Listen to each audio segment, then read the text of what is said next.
Hey guys, welcome back to the Connoisseur Reviews. I had a chance to watch Once Upon a Time in Hollywood, the latest Tarantino flick, and I gotta tell you, this is insane, balls to the wall, Tarantino-esque fun.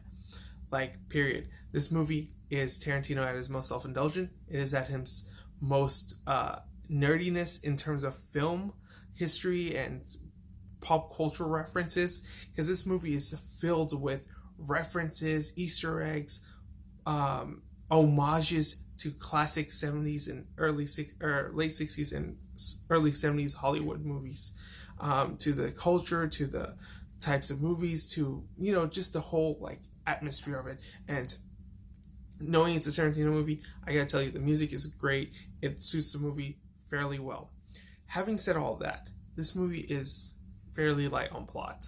Like, it is probably the least focused Tarantino movie in a while. Like, I feel like the last few movies he's done have been plot driven. This one is definitely more character driven, more akin to like stuff like Pulp Fiction or Reservoir Dogs or stuff like that, because it just follows three different characters, and just gives you a bit of a slice of life into what they do on a daily basis.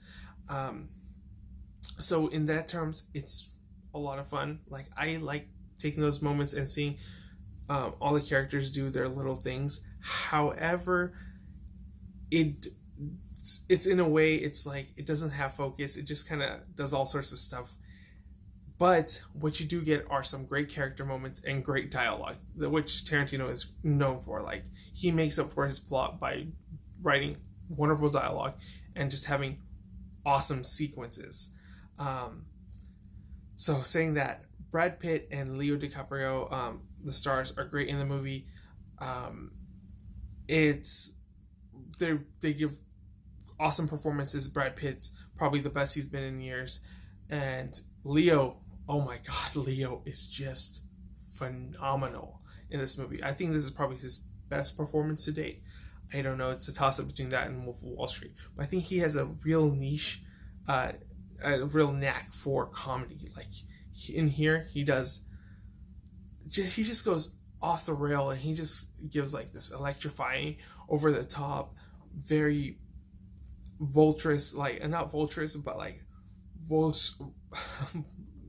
boisterous performance. That's what I wanted to say. He's just that good. And then he has a moment where, because he is an actor and in this film, and he's kind of like in the rut of his career, and he's trying to get back on track. So you have like little quieter moments, and Leo delivers on those parts really well, where I feel sympathetic and apathetic towards him. And that's what what I feel like even Tarantino did in this movie, which he doesn't really do so much in his other movies. You actually felt bad for the characters. Like, you felt, remorse, and you're just like, oh man, I hope they win at the end of the day. So I really appreciated that. But again, this movie is a bit long. I never felt that that I was being bored, or I wasn't enjoying it, or I wasn't having a good time in any way. But I do feel like there's a lot of moments that are just unnecessary, that if you cut, I wouldn't have known any better. And then the whole Sharon Tate sequences, I just feel are just unnecessary in the least interesting parts of the film. And he underutilizes Margot Robbie in the film. But other than that, this is a lot of fun. You're gonna have a good time at the cinemas, especially if you're a Tarantino fan, and if you're a movie buff, you're gonna find it just a little bit more entertaining because of all the references and jokes and the inside, humor.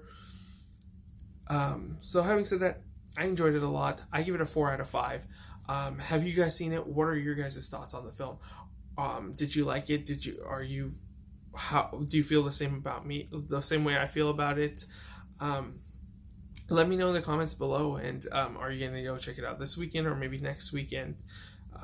Whenever, just let me know what you guys think of the film. All right, you guys can follow me on my various social media sites at AwesomeArnoldK, or on my Tumblr at TheConnoisseur Reviews. I guess, Gucci.